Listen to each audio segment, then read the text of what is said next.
이제 본격적으로 우리 강의를 들어가 보도록 하겠습니다. 제가 화면을 공유해 드리도록 할게요. 짠. 여러분 화면 보이시나요? 네, 화면 보이실 겁니다. 화면 안 보여요? 네, 화면 보이시죠? 이 화면은 모세가 나갔어. 모세가 나갔는데 모세가 다시 이제 들어올 거예요. 그래서 모세가 다시 그래요.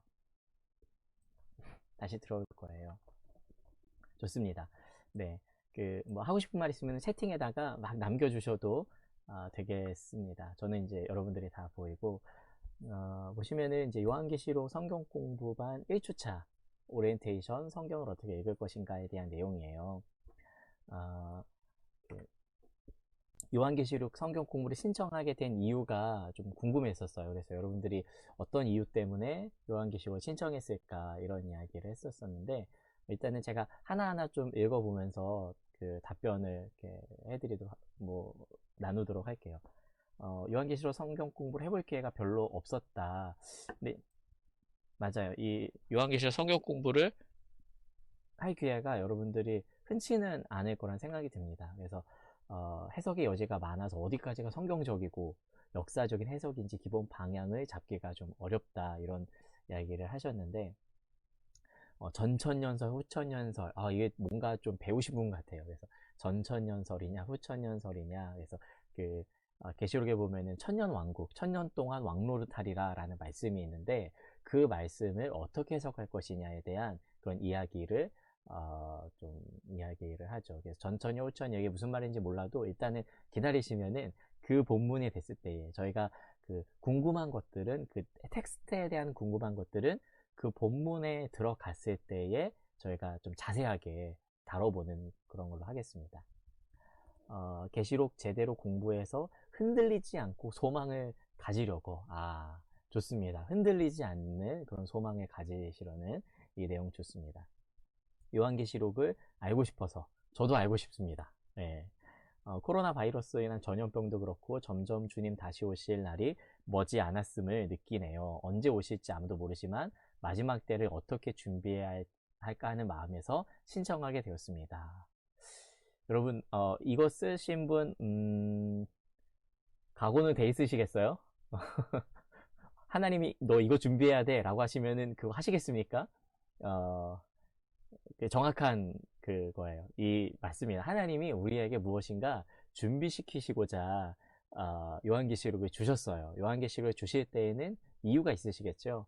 그 이유가 이 마지막 때를 살아가는 우리에게, 그리고 특별히 이제 교회에게 무엇인가를 말씀하시는 거예요. 그 내용을 한번 잘 찾아가 보면 좋겠습니다. 그리고 터키 생각도 났고, 이 말투만 보더라도 누군지 알 것 같아. 그리고 터키 갔다 온 사람이 여기에 한 명 더 있구나. 두 명인데 어쨌든 딱 봐도 이거는 그 박씨 아저씨. 그래서 네, 터키 생각도 났고, 이게 터키에 보면은 그 소아시아 7교회가 있거든요. 그러니까 소아시아가 작은 아시아 뭐 그런 느낌도 있지만, 그 터키의 서부 지방에 있는 그 지역 이름 명칭이 소아시아라는 지역 이름이에요. 그래서 그 지역에 있는 7개의 그 교회, 에베소부터 시작해서 한 바퀴 삐 이렇게 도는 그런 7교회에 대해서 우리가 초반에 배우게 될 내용인데, 아마도 5월 21일쯤 3강쯤에 저희가 배우게 될 그 내용입니다. 그래서 다녀오신 분들, 여기 성지순례 다녀오신 분들은 아마 그때를 떠올리시면서, 제가 강의 준비할 때마다 그 사진을 좀 보여드릴게요. 그때 다녀왔었던 사진들을 보여드리면서 나누도록 하겠습니다.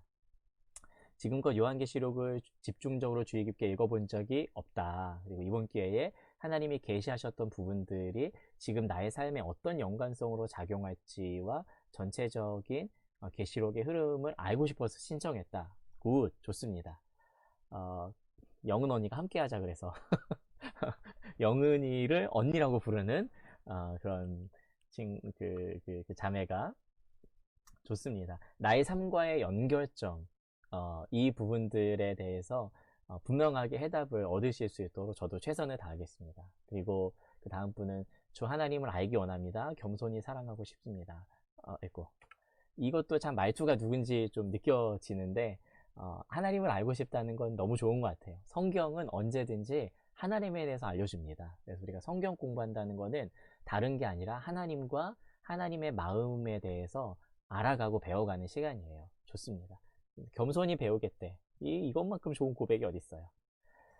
자, 그리고 이번 사태로 인해 코로나겠죠. 온라인으로 예배를 드리면서 삶에서 말씀과 기도가 얼마나 중요한지를 다시 생각해 보게 되었고, 말씀을 좀 더 공부하고 싶어서 신청하게 되었습니다. 좋습니다. 너무 좋아요. 근데 그 많은 그 공부들 중에서 요한계시록을 신청해 주셔서 더없이 감사를 드리고, 자, 계시록이 잘 안 읽히는데 공부를 차근차근 하면서 제대로 읽고 싶다. 너무 좋아요. 예. 그러니까 여러분 잘하셨습니다. 오늘도 알려드리겠지만은 우리는 요한계시록을 제가 이제 다음 주까지 몇 장을 읽어오세요. 이런 이야기를 할 거예요. 그리고 질문 게시판을 제가 만들 거거든요.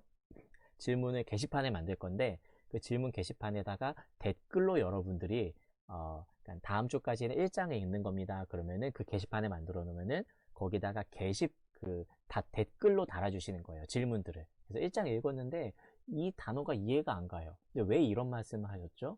그리고 이때에 이 사람은 누구를 가리키는 건가요? 이런 궁금한 것들이 생기시면은 거기다가 이제 게시글에 댓글로 달아주시면은 될 것 같습니다.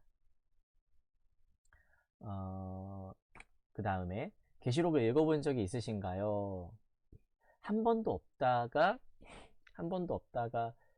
한 명이고 그래도 부분적으로만 읽었다는 분들이 3명, 한 번 정도 읽었다는 분들이 5명이나 계셔서 그래도 좀 읽은 분들이 계시구나 생각을 하게 됐고, 2번 이상 읽었다. 와우. 2번 이상 읽은 분도 2분이나 계셨습니다. 그래서 여러분들 어느 정도 그래도 성경을 알고 있다는 전제하에 이걸 진행할 수 있겠구나라는 생각이 들었습니다. 아무도 요한계시록 안 읽어봤다 그러면 완전히 새 판을 짜야 되는데 그래도 부분적이든 한 번이든 2번 이상이든 좀 읽으셨기 때문에 이게 만만한 책은 아니구나, 대충 요 정도 감은 가지고 계시겠다 싶네요. 요한계시록 하면 떠오르는 거, 사실 이거는 저에게 물어보셔도 다양한 답변이 나올 거예요. 그래서 이건 정답이 없는 거고 여러분들의 어떤 이미지, 생각을 알고 싶었습니다. 고난받는 그리스도인의 인내와 다가올 하나님의 나라에 대한 기다림. 와, 이 요한계시록 이분은 한 2-3번 읽으신 분 같아요. 적어도 그 이상. 예. 그리고 7교회의 마지막 때 예언. 그리고 회복. 이 회복이라는 말은 아마 결론적으로 요한계시록 하고 있는 그 부분을 집중적으로 혹은 어떤 그런 내용을 알고 계신 분이 아닌가 싶고, 종말. 이 요한계시록 하면은 종말에 대한 마지막, 종말 이런 말들을 많이 하게 될 거예요. 그래서 특별히 이단이나 또 종말론을 추구하거나 그런 사람들이 이런 요한계시록에 가지고 장난을 많이 하죠. 근데 그 이유가 요한계시록은 특별히 이 마지막 때에 대한 어떤 이야기들을 이기는 자에게, 끝까지 이기는 자에게는 이런 말처럼 마지막에 대한 이야기가 있죠. 네, 그렇죠. 그리고 말씀으로 승리한 이들의 공동체, 이기는 자에게는 이라는 말, 교회, 하나님의 나라. 좋은 표현입니다. 그리고 마지막 때의 심판, 인을 하나하나 때때마다 이루어지는 무시무시한 심판. 그래요. 네. 사실 무시무시한 심판이기도 하고 무시무시한 어떤 심판에 대한 환상인 거죠. 그리고 그 인은 이제 봉인되어 있다. 우리는 사실 인이라는 개념을 잘 안 쓰잖아요. 근데 옛날에, 이거 여러분 2000년 전입니다. 2000년 전이면은 우리나라 언제예요? 삼국시대도 전인가? 고조선 시대인가? 그러니까 그때예요. 그러니까 굉장히 오래된 이야기입니다. 그러니까 조선 왕조 시대만 해도 굉장히 미개해 보이는데 더 오래전이에요. 그러니까 뭔가 이렇게 봉인되어 있다. 그런 느낌으로 볼 수가 있겠죠. 그거를 이제 뗀다는 것은 뭔가 감춰져 있던 것이 편지로 보시면은, 편지가 봉인되어 있으면은 그 봉인을 뗄 수 있는 사람이 있고, 그리고 봉인을 떼는 권한을 가지고 있는 사람. 봉인을 떼면은 그 안에 있는 내용을 볼 수가 있는 거죠. 근데 그것을 떼고 그 안에 있는 내용을 보게 되었을 때에 펼쳐지는 하나님의 어떤 비밀, 하나님이 감춰 놓으신 것들을 이것을 뗄 때에 보여주는 것들이 있다, 이런 거죠. 벌써부터 강의하면 안 되는데, 아무튼. 그렇습니다. 네. 그리고, 견딜 유일한 소망, 자랑스러운 예수님. 주님 너무 사랑하는 자의 고백인 것 같아요. 네, 좋습니다. 마지막 때에 대한 계시.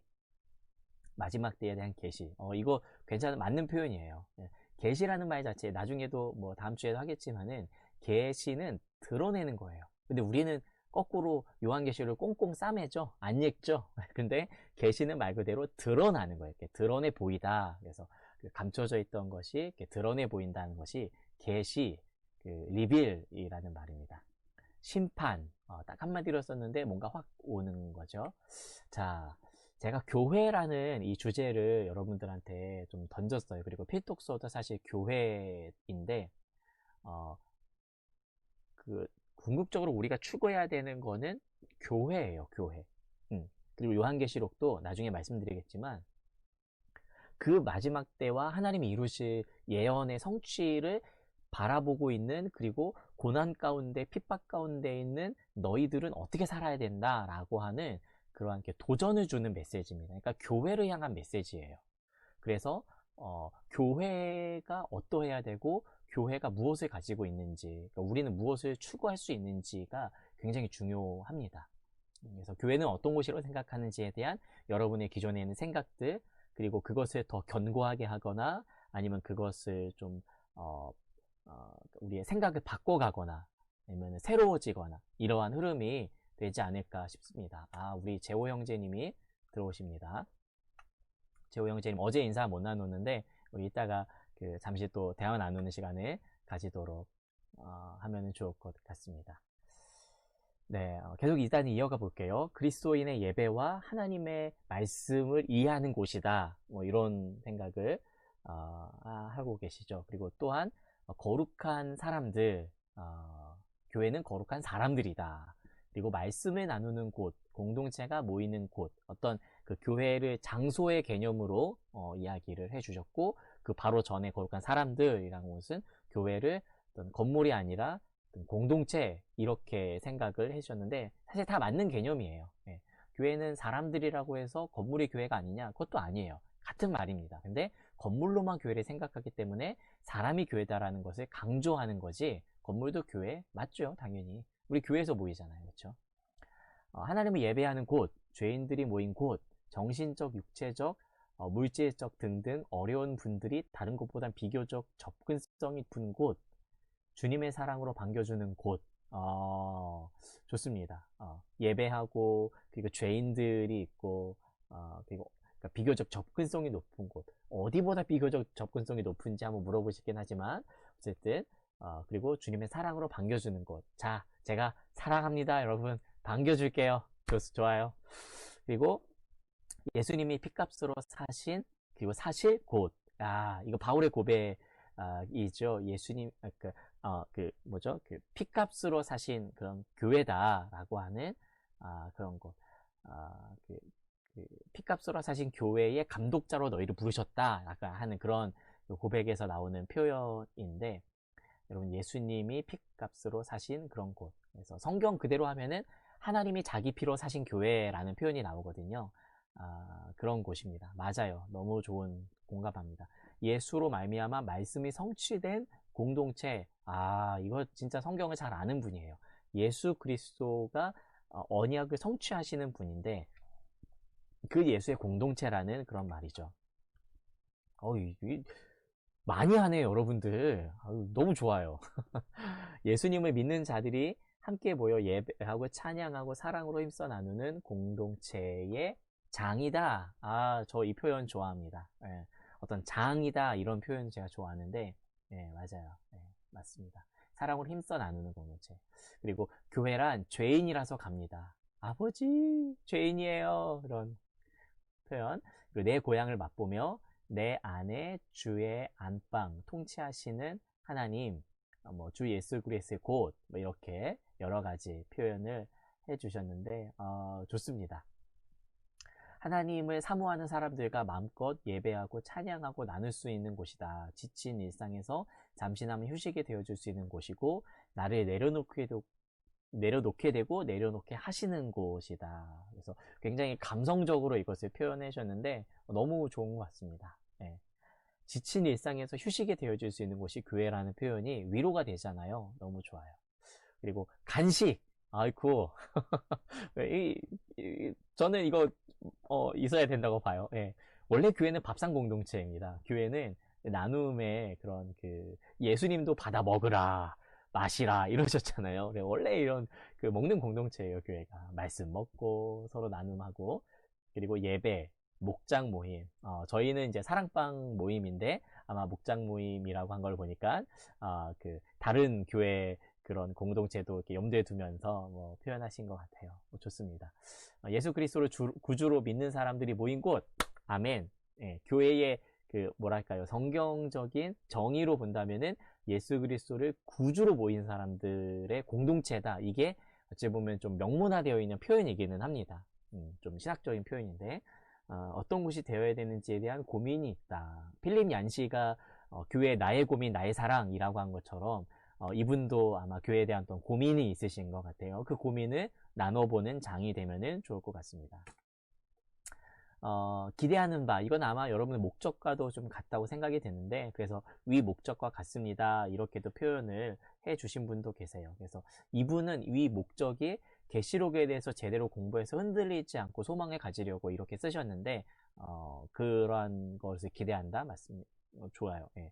그리고 계시록에 대한 올바른 이해, 그러니까 잘못된 이해가 있고 올바른 이해가 있는데, 그래서 신천지나 이단들이 하는 그런 계시록을 좀 잘못되게 이해하고 있는 것도 제가 중간중간에 알려드리고, 바르게 이해하는 것은 무엇인지, 성경과 그 문맥과 그리고 그 구약에서 나타난 개념들을 염두에 두면서 사도 요한이 이것을 썼고, 그리고 하나님께서 사도 요한이 이해할 수 있는, 받아들일 수 있는 언어로 계시해 주셨기 때문에 사람이 받아들일 수 있는 언어, 그리고 2000년 전에 살았던 사람들이 딱 들으면은 그거라고 이해할 수 있는 어떤 그림을 보여주셨기 때문에 우리가 다시 한번 그 2000년 전에 있는 그 과거의 지평으로 가고 어떤 이해하고 있는 그런 장으로 가고 오늘날에 우리가 그것을 살아내고 또한 무엇보다도 하나님의 영적인 흐름을 동시에 보면서 가게 되는 이런 흐름이 되면 좋을 것 같습니다. 제대로 알기, 올바른 이해 같은 개념이고요. 그리고 성경의 한 부분이라도 좀 더 알아가고 마지막 때를 어떻게 준비하고 대비하며 주님 오실 때를 맞이할 수 있을까 하는 고민 점검 좋습니다. 그래서 아까도 제가 말씀드렸지만은 이분 주님이 뭘 시키실 줄 알고 이렇게 굉장히 기대감이 넘치는 표현을 하는지, 그래서 주님이 얘야 선교 나가라 그러면 여러분 아멘 하시는 거죠? 가라, 중동이다, 무슬림이다, 할렐루야 이런 거죠. 그래서 완전 좋아. 저는 그랬습니다. 그래서 어떻게 주님 저 어디로 가면 좋을까요? 어떻게 준비하면 좋을까요? 그래서 가라, 이곳이다. 그러면은 아멘 할렐루야 이러실 분 같아서 저 좀 만나주세요. 저하고 할 얘기가 많을 것 같아. 아무튼 좋습니다. 네. 재밌었으면 좋겠어요. 그래서 재미로 따지면은 사실 저한테 오시면 안 돼요. 안망희 목사님한테 가셔야 되는데 저한테서 재미를 찾으신다는 것은 이거는 좀 약간 여러분 수강 신청을 실패하신 것이 아닌가라는 그런 생각이 들기는 하지만 어쨌거나 저에게는 우리 태성이가 있고 모세가 있기 때문에 오프라인에서 만날 것을 심히 기대합니다. 예. 상원이도 있다. 네, 상원이도 있어요. 네. 어제랑 똑같은 옷 입고 있는 HCC YG 똑같은 옷 입고 있는 상원이도 있어요. 그래서 우리 그런 이제 재미난 우리 멤버들이 있기 때문에 저 말고 여러분 이렇게 같은 재미난 멤버들을 기대하시면 좋을 것 같습니다. 그리고 또 이런 고백을 하시죠. 하나님과의 친밀한 관계로의 회복. 좋습니다. 예. 말씀으로 간다는 것은 하나님을 알아가는 거예요. 그래서 분명히 여러분이 스스로 선택했지만 어찌 보면 하나님이 사랑하는 누구누구야 내가 너를 알고 싶다 이런 음성을 내면으로 들으시고 성령께서 말할 수 없는 탄식으로 여러분들의 손끝을 움직이셔서 클릭하게 만드셨을 수도 있습니다. 여러분 성령님께 순종하신 거예요. 감사함과 그 은혜가 흘러넘치는 매일매일. 좋습니다. 네. 이 뉴웨이브 스쿨을 통해서 매일매일 그렇게 살아가시겠다는 거죠. 좋아요. 연약한 우리에게 하나님이심을 알기를 원합니다. 연약한 우리지만은 하나님이 계시다는 사실, 뭐 그런 의미인 것 같아요. 교회와 하나님에 대한 열정과 첫사랑을 회복할 수 있으면 좋겠습니다. 교회와 하나님에 대한 열정, 그리고 첫사랑. 이분은 이제 첫사랑이 있으셨던 분이고, 그리고 교회에 대한 열정과 하나님에 대한 열정이 있으셨던 분인 것 같아요. 그래서 회복하게 된다. 여러분, 계시록과 하나님의 마지막 날에 하실 그 일들과 우리의 형편과 지금 살아가고 있는 이 모습, 그리고 마지막 그 심판과 그 하나님의 놀라운 그 회복과 비전의 역사를 보면서 가슴 뛰지 않을 사람이 누가 있겠습니까? 한 구절 한 구절 읽어가면서 말씀이 이러하구나. 그래서 자동적으로 여러분 말씀을 진짜 잘 읽어 나간다면은 하나님이 분명히 첫사랑을, 열정을 회복시켜 주실 줄로 믿습니다. 늘 기대하고 있습니다. 예, 저도 여러분 늘 기대합니다. 감사합니다. 뭐 기타 궁금한 내용과 스킬 건의사항 없어요. 요런 분들이 좋아요. 예. 굳이 없는데 없다고 쓰잖아. 이런 그 친절함 나는 좋아해요. 그래서 없으면 굳이 나머지 사람들은 안 썼는데, 나머지 한 7명은 안 썼는데, 없으니까. 근데 없습니다라고 이렇게 써주는 이 친절함. 이 사람은 뭐라도 할 사람이에요. 그래서 아주 좋습니다. 저한테 꼭 유익이 되는 분입니다. 일단은 성경을 잘 읽어봐야 할 것 같아요. 우리도 종강 식사해요. 책거리 뭐 좋고요.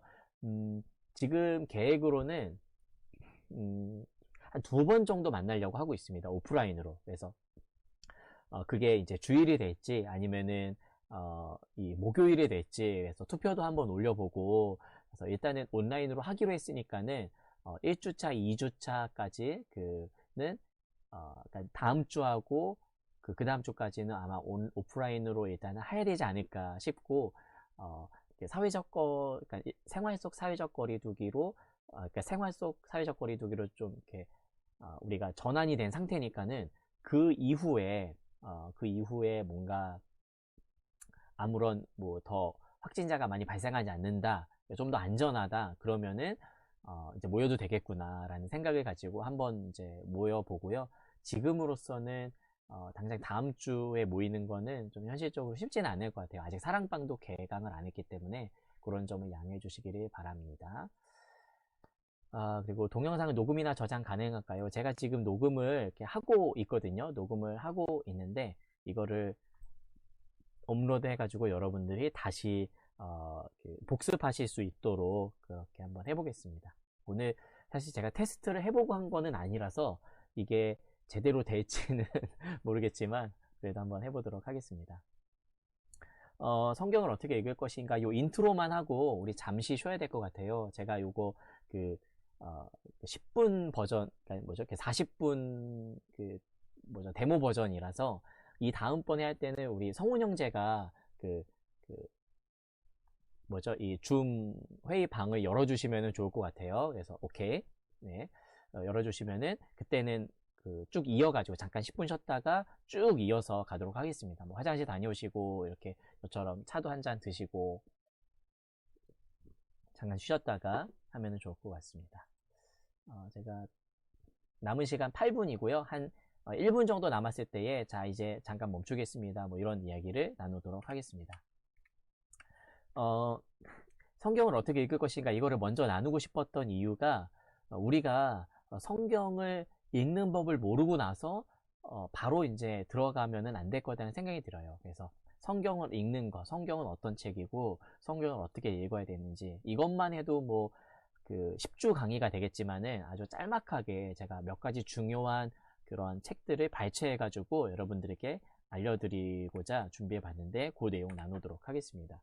성경 연구, 성경 읽기, 이것에 3가지 중요한 어떤 이슈가 있어요. 중요한 주제가 있는데, 첫 번째는 연구 목적입니다.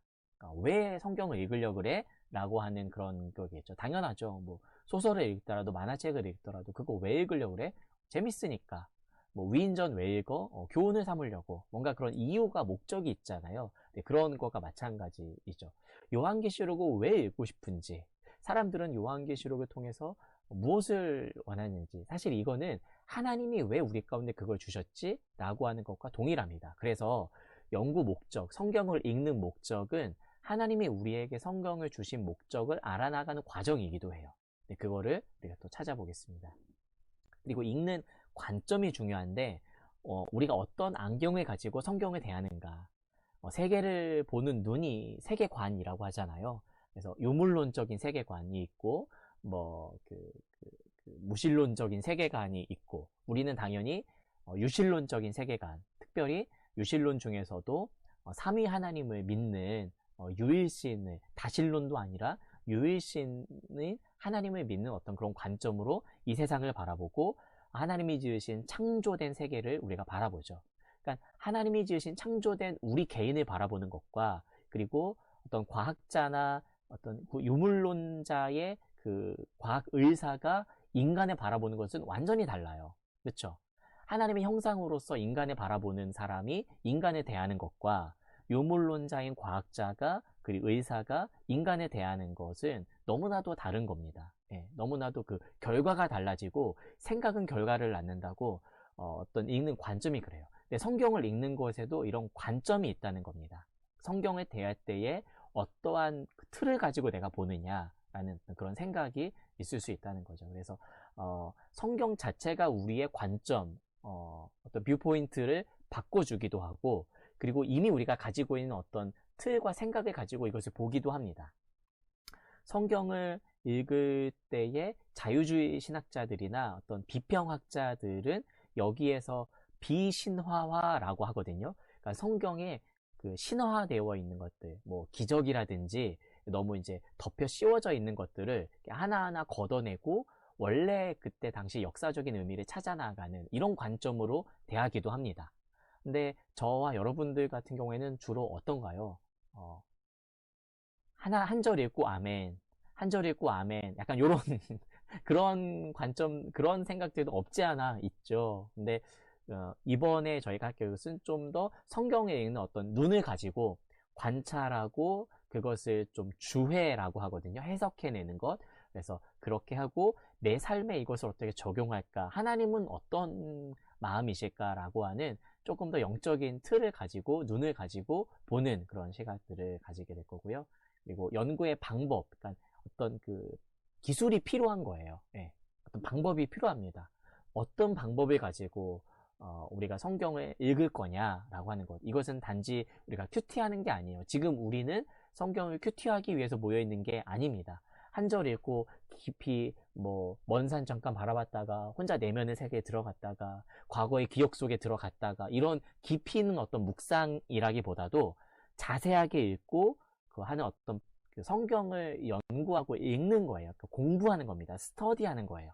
그러니까 이것은 스터디의 방법이 필요한 거예요. 예, 낭독하는 것도 아니고 뭔가 이렇게 연구하는 것이기 때문에 연구의 방법이 좀 필요합니다. 그 내용을 좀 나눠드리고, 여러분 뭐 공부하는 거 다 아시잖아요. 여러분 근데 연애 편지를 공부하듯이 읽어보신 적 있으세요?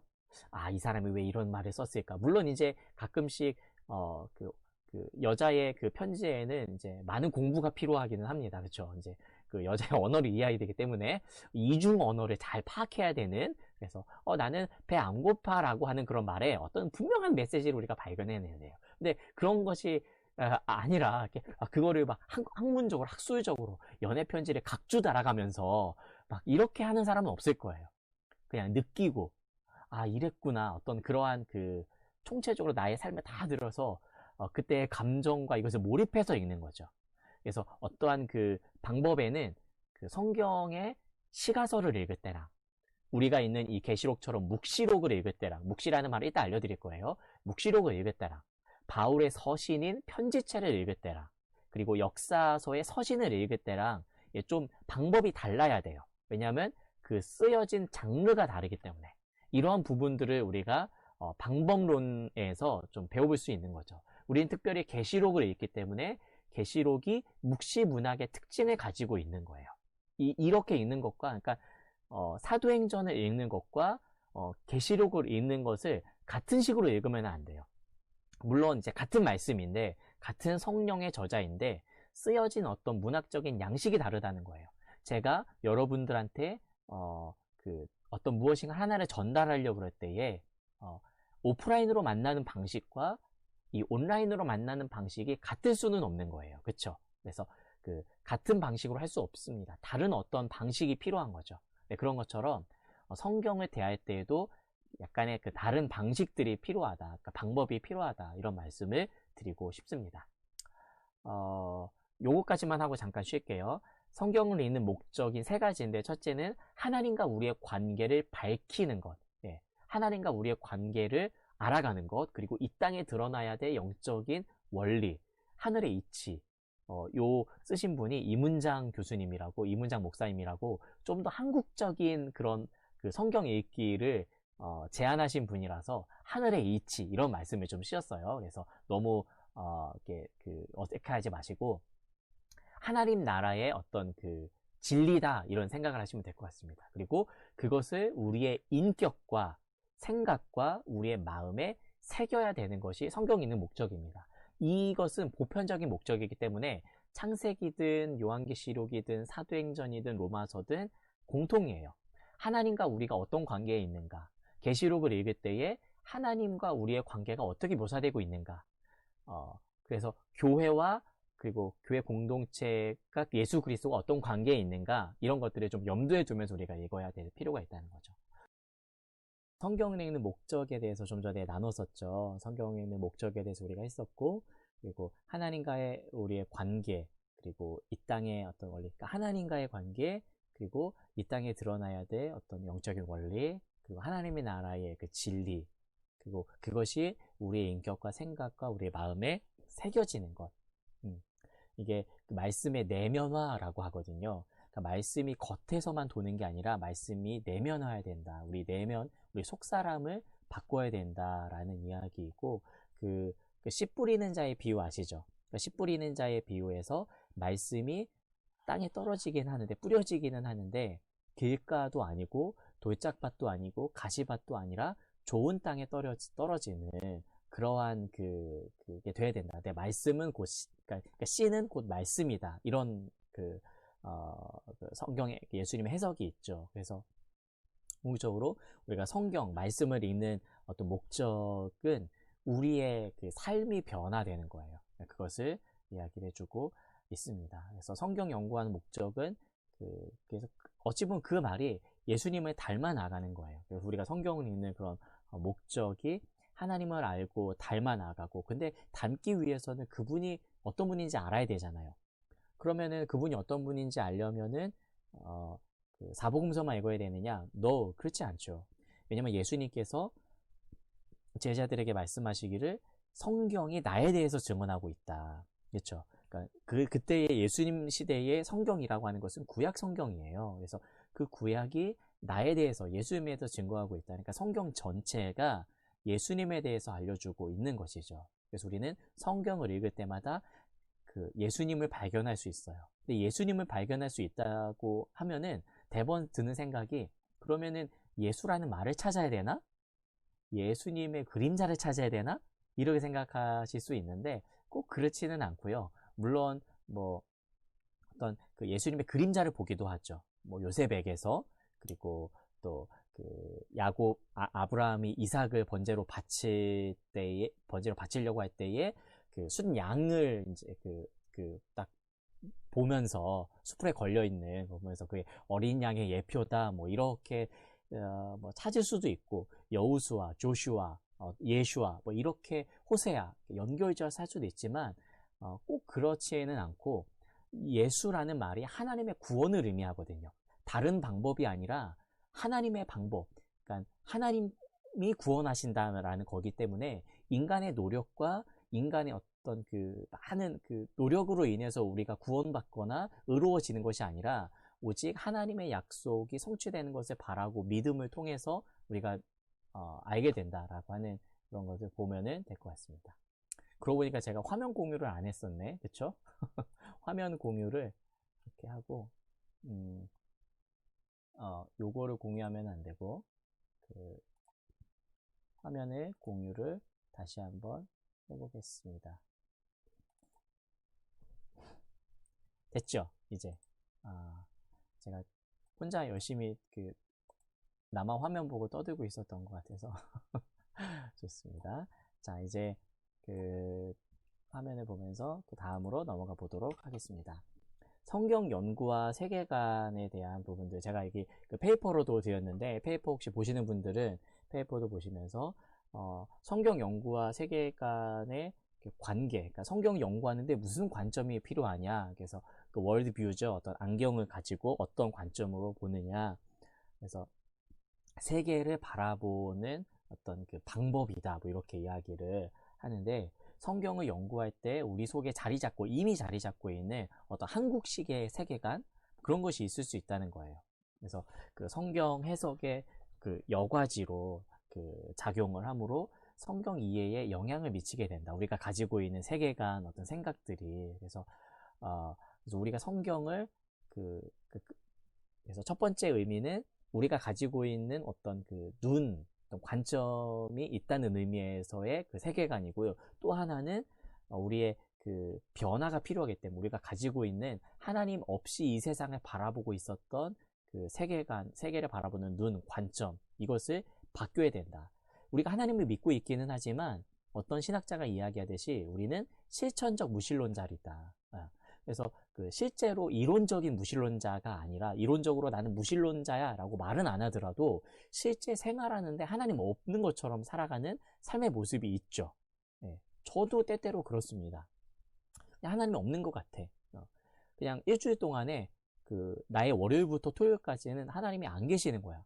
이렇게 살아가는 경우가 많죠. 근데 그게 말씀을 통해서 우리의 그 생각과 우리의 일상이 변화받아야 된다라고 하는 그런 말입니다.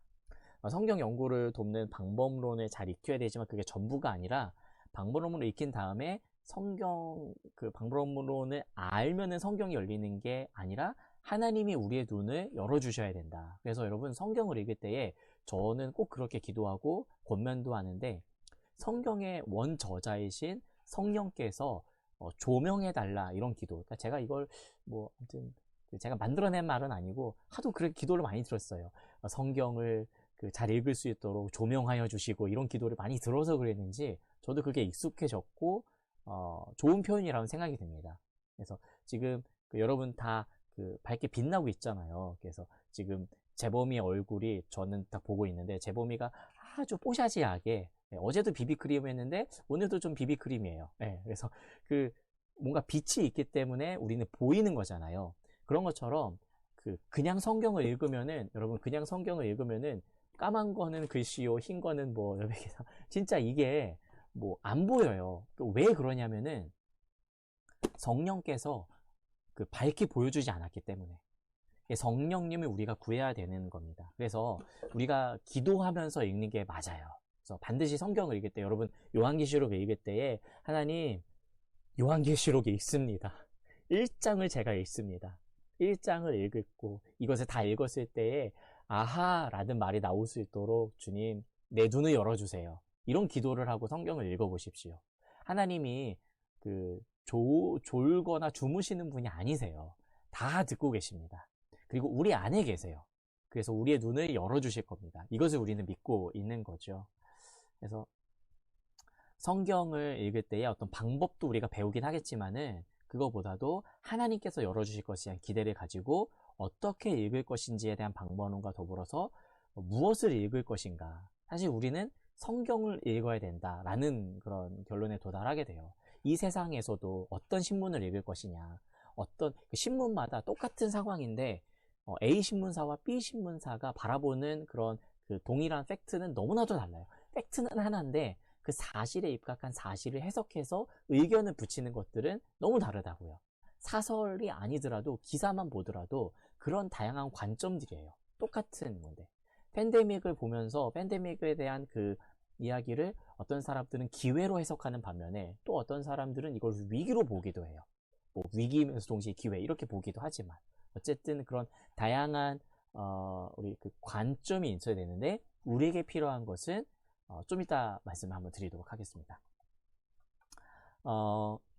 여기에서 이제 한 가지 좀 포커스가 우리가 변화되어야 된다. 우리의 생각이 변해야 된다라고 하는 것을. 그래서 여기 보시면은 이제 예수님께서는 회개하라 천국이 가까이 왔느니라. 예수님이 오셔서 처음 하신 그런 외친 메시지가 사람들 향해서 회개예요. 회개는 뉘우칠 회와 고칠 개예요. 그러니까 뉘우치는 거, 그냥 내가 뭘 잘못했지 이 정도가 아니라 돌아서는 것을 의미합니다. 그 자리에서 바꾸는 거예요. 그러니까 가만히 냅둔 것이 아니라 아유 내가 왜 그랬지, 아이고 한탄하고 야 우리 밥 뭐 먹으러 갈까?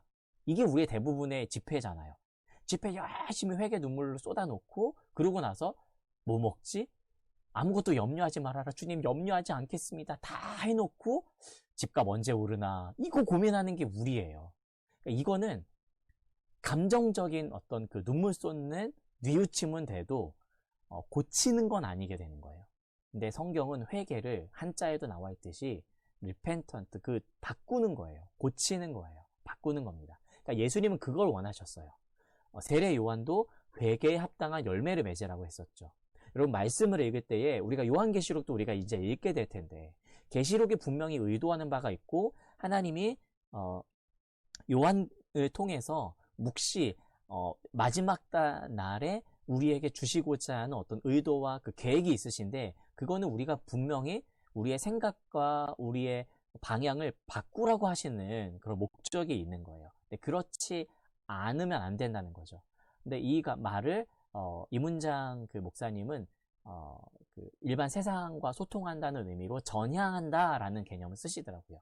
요즘에도 우리가 뭐 전향한다라는 말은 자신의 가지고 있는 생각이나 어떤 뭐 관점을 바꾸고 내가 이렇게 생각했었는데 뭐 이렇게 바꾸고 무슨 뭐 전향한다 이런 개념을 쓰잖아요. 그래서 전향은 구를 전 향할 향이에요. 그래서 직접 뭔가 이렇게 움직이는 역동적인 그러니까 회개를 우리가 생각할 때에 회개는 눈물 이런 이미지가 먼저 떠오를 겁니다. 근데 이거를 조금 더 뭔가 이렇게 액티브한 운동, 무브먼트로 보려면은 전향이라는 말이 구를 전이에요. 그러니까 향할 그것을 향해서 나아가는 거예요. 하나님의 나라를 향해서 하나님의 계시하신 그 감추어져 될 것을 드러내신 뜻을 향해서 나아가는 것을 의미합니다. 여기 보십시오. 그 제가 드린 페이퍼에 보시면은 그 좀 더 넓게 해석하면 우리 속에 있는 문화와 세계관이 돌아서는 거예요. 우리가 가지고 있던 어떤 문화, 어떤 그 문화는 그 동일 집단, 동시대의 동일 집단이 그 펼쳐내는 어떤 그 문화잖아요. 한국의 토속 문화가 있고 미국의 문화가 있고 어떤 문화가 있는데 우리 죄된 인간이 담아내고 있는 어떤 그 표현해내고 있는 문화가 거룩한 성령의 거듭난 문화로 바뀌게 된다. 그러니까 예수의 문화가 된다. 사랑의 문화가 되고 오래 참음의 문화가 되고 우리가 성경을 통해서 지난 시간 동안 내면을 변화시키는 성령님에 대해서 배우면서 주의 말씀을 통해서 그 말씀이 우리를 그렇게 변화시키시잖아요. 그런 것을 우리는 보게 되는 거죠.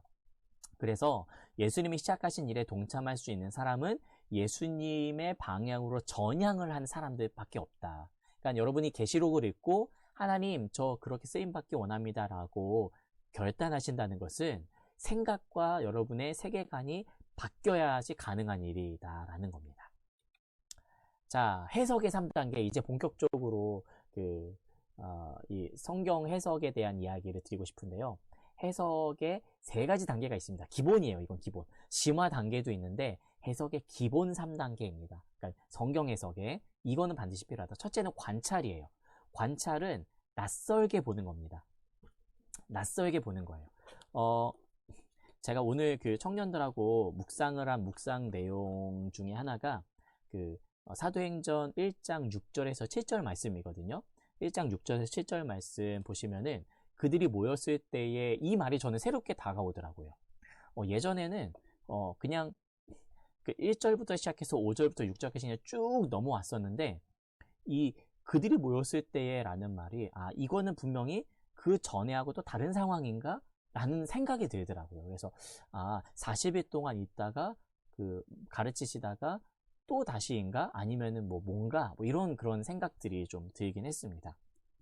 그리고 예수께 여쭈어 이르되 그래서 많은 질문들을 했겠지만은 이 질문을 굳이 또 특별히 언급한 무슨 이유가 있나? 이런 생각들을 하게 되는 거죠. 그래서 관찰이라고 하는 것은 낯설게 보는 거예요. 여러분들 보십시오. 여러분들 오늘 집에 분명히 가셨을 거예요. 대부분이 다 집에 갔고 우리 이제 현정이만 로방에 지금 있고 나도 이제 교회에 있는데 여러분이 집에 가시든 그럴 때에 집 문 앞에서 잠깐 멈춰 서서 잠깐 주위를 둘러 한번 보세요. 이게 여기 있었었나? 이게 여기 있었었나? 그런 생각이 들 때도 있습니다. 그러니까 평소에 그냥 익숙하게 지나가는 것들을 우리는 낯설게 보면서 처음 보는 것처럼, 마치 처음 보는 것처럼 보는 거예요. 여러분, 그 요한계시록 요한복음 3장 16절 너무나도 잘 알고 있는 본문, 하나님이 세상을 이처럼 사랑하사 독생자를 주셨으니 라는 말을 그냥 우리는 자연스럽게 너무나도 외우듯이 암기하듯이 그냥 읽고 넘어갑니다. 그런데 그 말을 한 100번 정도 반복해서 읽다 보면은 예전에 안 보이던 게 보이기 시작해요. 네. 하나님이 세상을 이처럼 사랑하사. 이처럼이라고 했을 때 이처럼이 뭐지? 그 앞에 문장을 읽고 싶고, 세상을이라고 했을 때 세상이 목적어구나. 어떤 하나님이 세상을 향해서 무엇인가를 하셨구나. 세상이 하나님께는 목적이 되는구나. 그러니까 이런 뭔가에 새롭게 보기 시작하는 거. 그러니까 우리가 요한계시록 읽을 때에도 어차피 낯설어. 그쵸? 봐도 몰라. 한 10번 읽었어도 봐도 낯설기는 해요. 그러나 마치 처음 보는 것처럼 그렇게 읽는 거 필요하니까. 낯설게 보는 그런 것 중에 하나가 그 단어와 개념을 새로운 용어로 바꿔보는 거. 잘 안 바뀌어요. 근데 잘 안 바뀌지만 다른 번역의 성경들, 제가 이따가 좀 다른 번역의 성경들도 소개할 텐데, 다른 번역의 성경들로 보면은 이게 진짜 굉장히 낯설게 보입니다. 왜냐하면 너무나도 익숙한 개념인데, 하나님이 세상을 이처럼 사랑하사 독생자를 주셨으니, 이 성경을 여러분 제가 가지고 있는 지금 쉬운 성경으로 요한복음 3장 16절을 읽어보면은 이 요한복음 3장, 그러니까 쉬운 성경이 번역한 이 성경 말씀은 다르게 읽힌다고요. 자, 요한복음 3장 16절 하나님이 세상을 이처럼 사랑하사 독생자를 주셨으니 이렇게 읽죠. 근데 쉬운 성경은 어떻게 했냐면요.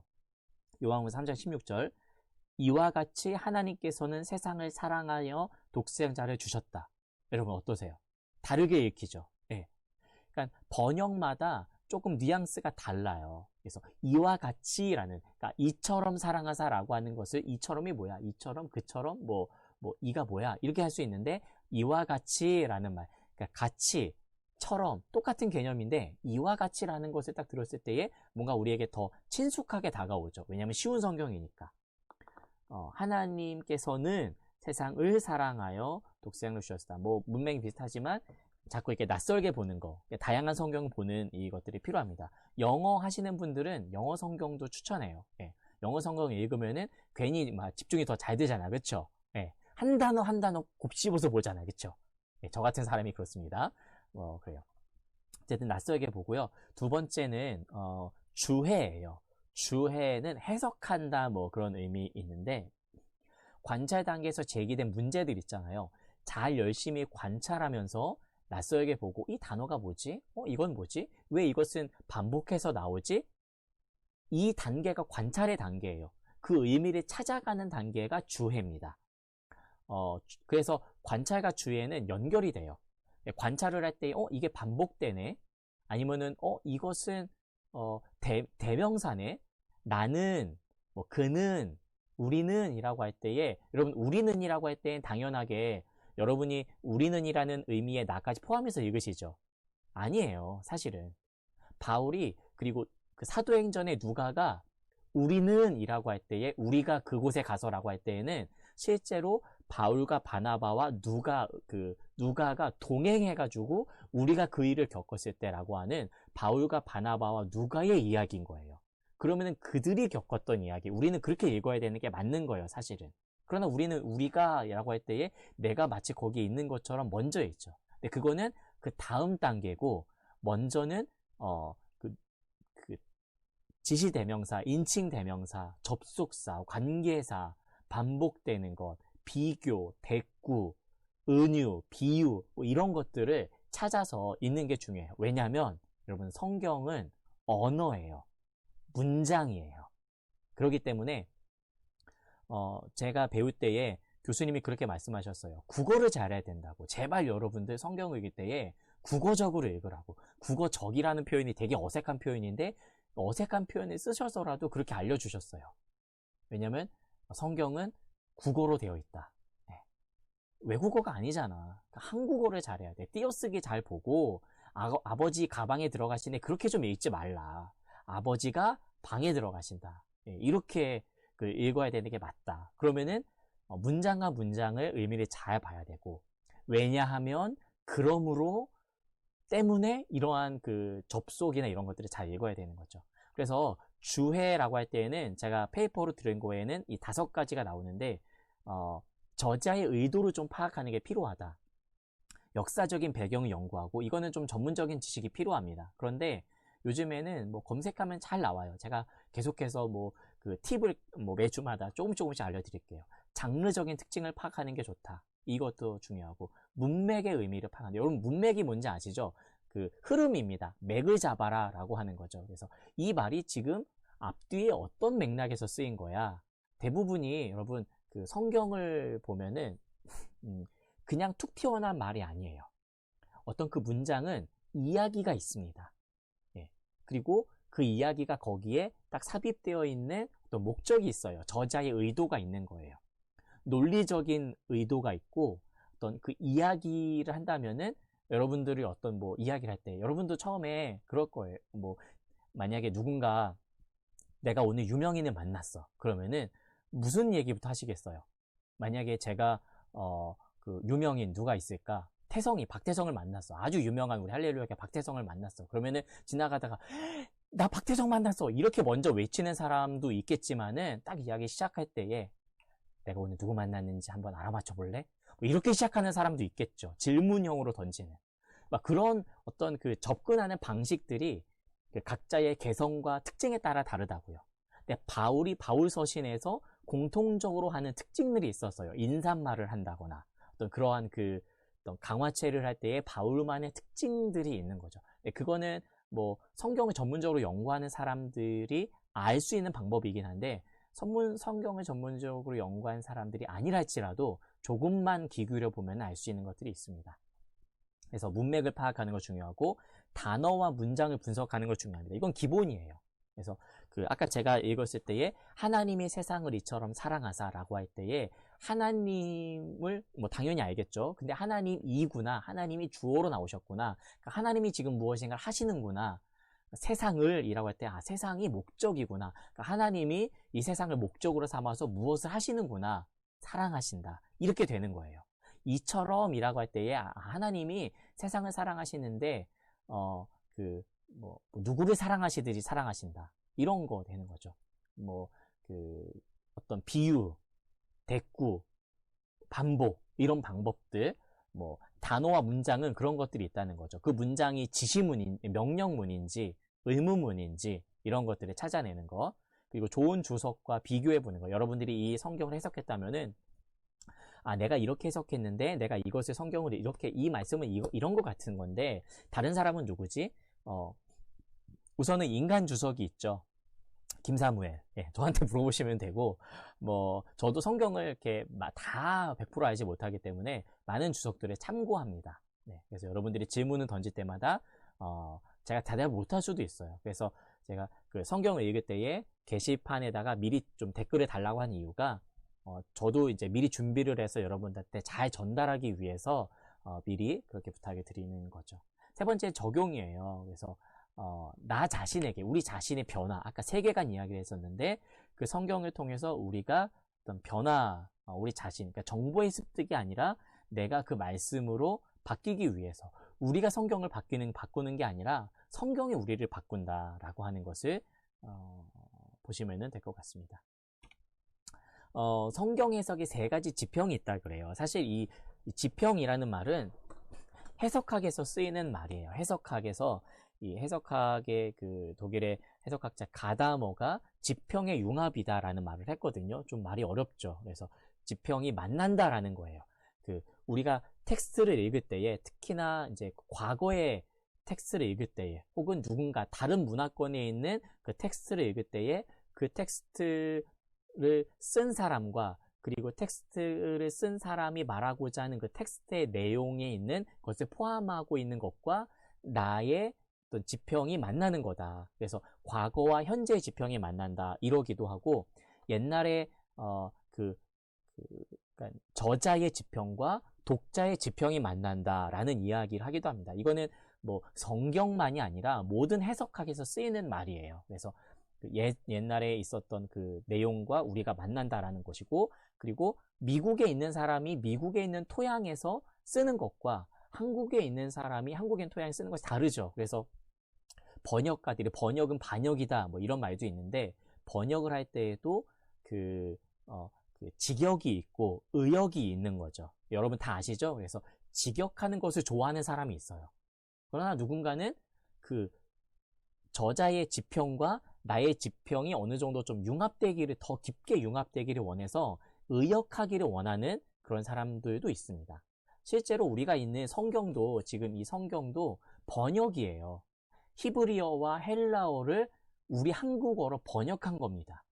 그래서 이 번역도 여러 가지 버전이 있어요. 예. 이 버전을 좀 이따 설명을 드리겠습니다. 지평이라고 하는 것은 사물이나 전망, 가능성 따위를 비유적으로 일컫는 그런 말이에요. 지평선이라고 그러죠. 그렇죠? 어떤 그런.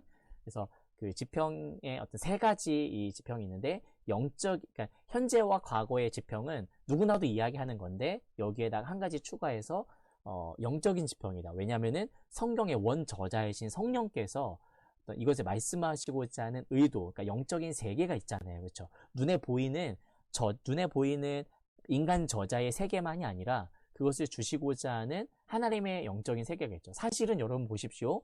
이 영적인 세계는 시간과 공간을 초월하는 거예요. 그렇죠? 그래서 하나님이 요한에게 말씀하시는 것은 분명히 끝날에 대한 이야기입니다. 여러분, 끝날이 언제예요? 몰라요. 근데 끝날은 분명히 있죠. 그것은 시간을 뛰어넘어서 하나님은 끝날을 보고 계시고, 그 끝날을 보시면서 2000년 전에 요한에게 말씀하시고, 2000년 전 요한에게 말씀하시면서 동시에 그것을 오늘날 우리가 읽을 것을 아시고 우리에게도 말씀하시는 것처럼 요한에게 말씀하신 거예요. 여러분, 이게 성경을 꿰뚫는, 시간과 공간을 꿰뚫는 하나님의 어떤 영적인 지평이라는 거예요.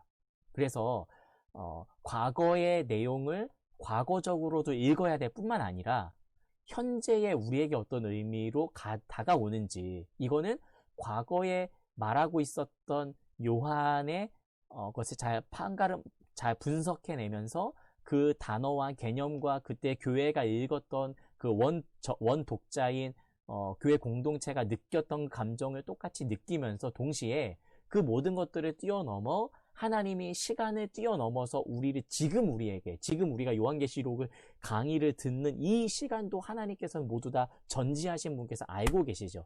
그 분께서 의도하고자 하는 그 지평까지 같이 들어가서 하는 거죠. 이거는 기도 외에는 방법이 없습니다.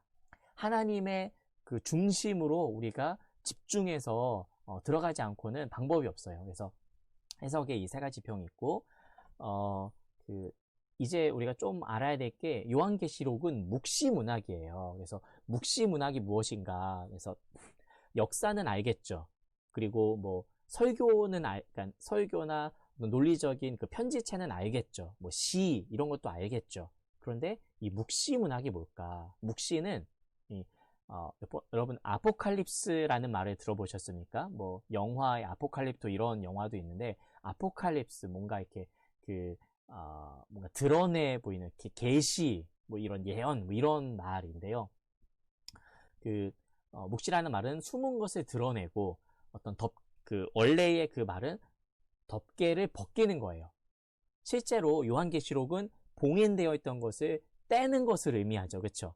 봉인되어 있는 것을 7인을 하나씩 떼었을 때에, 떼어놨을 때에 어떤 담겨져 있는 이야기들, 그것을 보는 거죠. 그래서 감춰져 있는 그 마지막 때에 대한 이야기들을 하나님께서 보여주시는 거예요. 왜 보여주실까? 특히나 이 묵시 문학이 발달했을 때에는 이스라엘에서 언제냐면은 그 포로기 때, 그리고 망했을 때, 이때에 묵시 문학이 발달했습니다.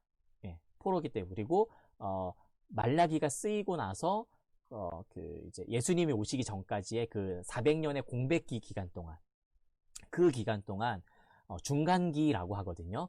중간기 그때에 이 묵시문학, 암흑기 같은 그때에 이 뭔가 이렇게 묵시문학이 발달을 한다고 하죠. 그래서 하나님께 감춰져 있던 자신의 뜻을 성령을 통해서 알려주시는 것이 이 묵시다. 잠잠할 묵과 보일시, 그러니까 보이는 거예요, 말 그대로. 이 얘기를 좀 더 이제 하는데요. 묵시문학의 목적이 있어요. 이 목적은 그 어떤 그 신앙의 위기를 일단은 배경으로 합니다. 하나님이 진짜로 살아계시다면은 왜 이 세상을 이 지경으로 만들어 놓았을까? 특히나 중간기 시대에는 성전이 파괴된 시대였어요. 성전이 파괴된 그 시대에 하나님의 임재가 도대체 어디에 있는가? 특별히 여러분들은 코로나 시대의 요한계시록을 듣고 계십니다. 지금은 체감이 잘 안 되지만은 제가 일부러 좀 체감을 하려고 경제 관련된 유튜브나 이런 것, 유튜버의 그 해석이나 좀 시대 동향 이런 것들을 좀 봐요. 그러면은 정말 심각하게 경제에 대해서 굉장히 비관적으로 보고 있습니다. 예. 뭐 경제공황 저리 가라 할 정도로 앞으로 그런 시대가 올 거라. 지금 사실 생산 라인들이 전 세계적으로 다 멈춰져 있는 상태이기 때문에 지금 당장은 드러나지 않지만 앞으로가 더 큰 위기다. 지금 관광, 서비스 업계, 항공업계 완전히 다 하늘길, 땅길, 바닷길이 다 막혔다 그러잖아요. 이런 것을 볼 때 사실 영적으로도 우리가 함께 만나는 연합해야 되는데 그러지 못하고 있는 현실에서 어떻게 우리가 이때를 극복해야 될까? 정말 마지막인가? 자꾸 이제 포항 그쪽에선 지진이 나고 뭔가 그런 일들이 있고 메뚜기 때 막 출연하고 있고 그쵸? 그리고 뭐 자꾸 뭐 영상이나 이런 데서는 뭐 666 이야기하고 있고 또 뭐 어떤 데서는 뭐 이단들이 계속 드세고 있고 그리고 내가 하나님이다 이런 사람만 점점 많아지고 제가 신학교 때는 내가 예수다라고 하는 한국의 그 자칭 예수가 한 50명쯤 됐는데 지금은 한 100명도 훌쩍 넘는데요. 뭐 엄청 많아졌어요. 그래서 적그리스도가 온 거 아닌가. 그래서 또 오늘은 또 누군가가 그런 얘기 또 영상을 봤는데 뭐 범세계적인 그런 범세계적인 정부 그래서 그 조지 오웰의 그 1984의 시대가 왔다. 그래서 그 통제의 시대, 뭐 감시의 시대 이러면서 뭐 그런 시대가 온 건가 별의별 이야기들이 다 들리죠. 이럴 때일수록 사람들이 어떤 종말 이런 거에 집착하게 되는데 그것을 여러분 감춰져 있는 뭔가 이렇게 음모론이나 이런 걸로 뭔가 꽁꽁 쌓여 있어서 특별한 지식을 가지고 있는 누군가가 소유하고 있는 것이 아니라 하나님은 오히려 예언자들과 어떤 말씀들을 통해서 이것을 드러내셨다고요. 보여주셨다고요. 근데 이 보여주시는 계시의 방식이 묵시의 방식이 어떤 거냐면은 조금 이 문학의 방식을 차용했어요. 네.